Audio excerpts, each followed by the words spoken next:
Now yesterday, for an hour or two, I started on a different project. Let me lower the bike down.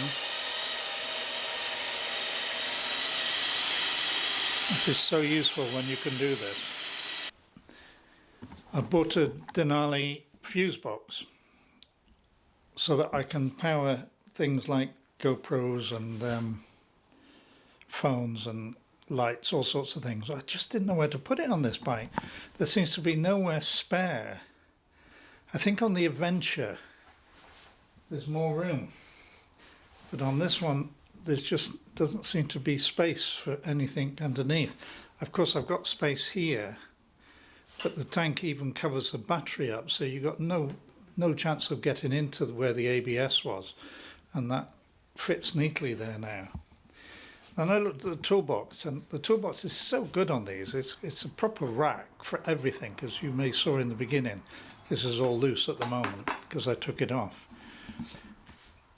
But I tend to take a few more tools than this anyway, so the tools do not have to be under here. All these can. So what I did is remove the tools from the back and then created out of a bit of spare perspex a template to form a flat cover, because it's all ridged under here that takes different tools, and then I've bolted the Denali right in there. Now the Denali comes with massive cables to the battery, and one that has got to go to one of these, is it called a switch fuse? Maybe not, I don't know, but to a cable that only comes on when the ignition's on. Well, you remember that I cut the cable in the back to try and find which one went. I can show you still. This is why I didn't mind cutting it. I cut this one here to find which cable went to the back light. It's grey and white, if you remember, because there seemed to be an anomaly in Motorworks drawing. So now this yellow cable, remember this is not a camber system on this here, but the yellow cable, from what I understand, can splice into the rear light. So I know which cable it is now. I can splice it in here, and then that will neatly fit.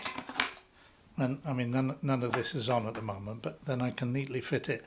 The cables for the battery can run underneath and join to the battery, so I think that's a really good position. Now the Denali fuse box is which I got from Nippy Norman's. You just use these two elastic, and there you've got to buy the fuses, whichever you want, and you can have it continuous or on ignition. So you've got the choice of two. So there may be a reason why you want the power to be continuous, probably quite a few reasons, and why you want it switched so that it doesn't drain your battery. It only comes on with ignition. So you just, wherever you put the fuses is whether you get that option. And that's a neat little, fairly waterproof, and certainly under the seat, a really good place for a fuse box, and it's at its level, so that when the wires are out the way, this incredible cover fits over the top, you see, so it's completely safe, and then the seat is over there. I've drilled the holes for the 3 cables in the corner of the toolbox. None of this is fixed. It's all loose at the moment because I need to get underneath it. So the first thing I want to do, because it's underneath this so I can't do anything, is connect this switch fuse cable to the rear light, which is the grey and white on Motorworks wiring diagram. So that diagram's proved very useful in the end.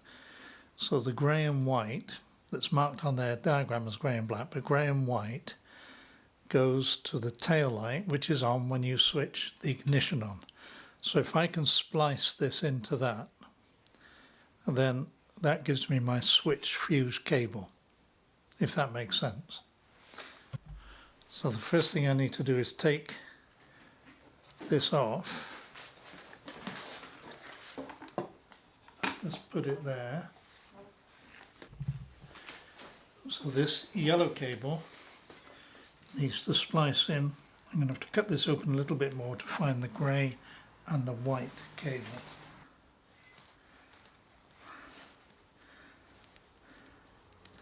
So grey and white is that one.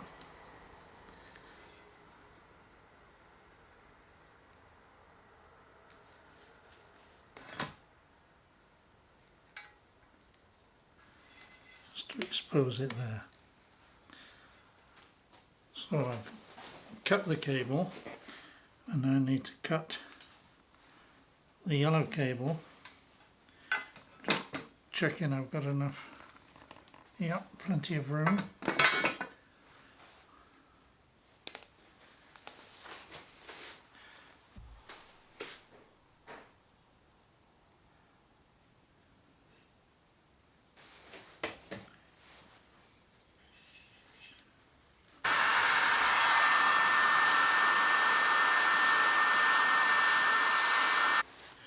So before I do anything, I must copper grease these because that's why they're all having to be drilled to get them out again.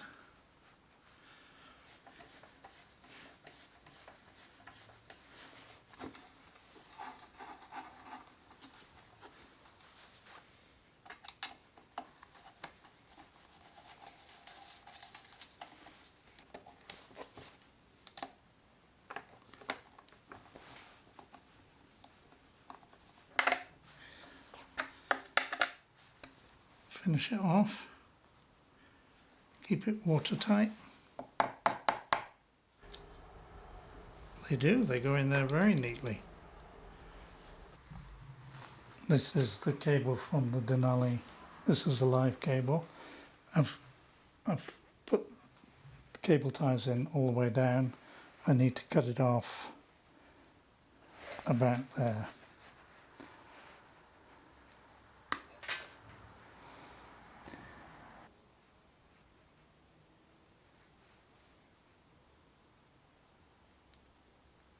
I'll clamp it right in. So it's really tight. So that can now go in place on there. The first thing I want to add into the fuse box is a double socket USB. I got it from Nippy Norman's, and this enables me to be able to mount it here on the handlebar clamp. I'd already replaced these bolts, which were tremendously rusty, with brand new bolts. So in the kit you get a variety of things, but there are two spacers in here, so presumably they go in there and there. I just realised these have bar extenders on them to make the bars higher from Toratrack. So I don't need them, so I've just taken them off, and now I can try and fit this.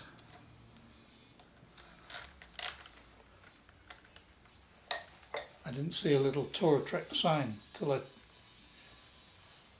looked, and I thought they were quite high. Done up to 20 Newton meters.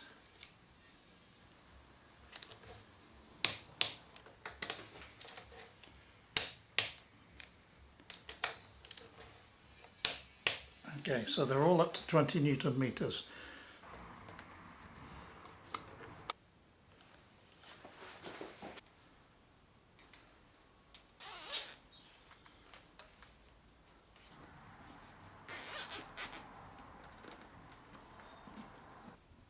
The wiring is in now and through to the Denali box.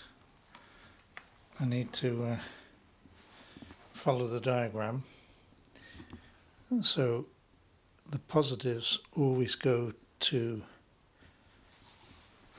the positives go to this side. So I need to strip and connect that into there. Just undo these terminals, and the positive goes in there.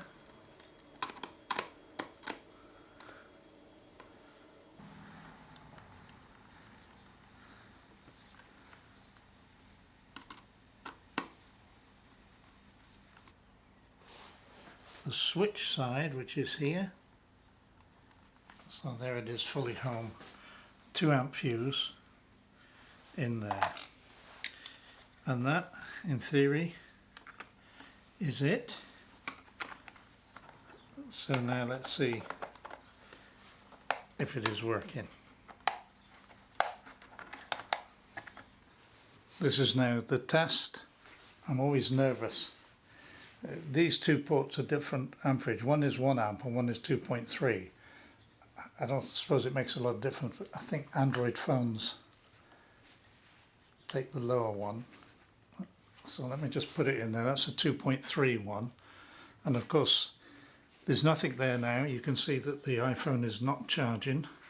I'll now turn the ignition on.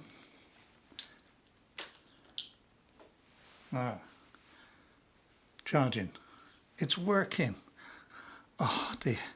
You don't know how I'm relieved at whenever I do any electrics, when something actually works. 92% charged, it is charging. Turn it off, stops charging. Perfect. It works.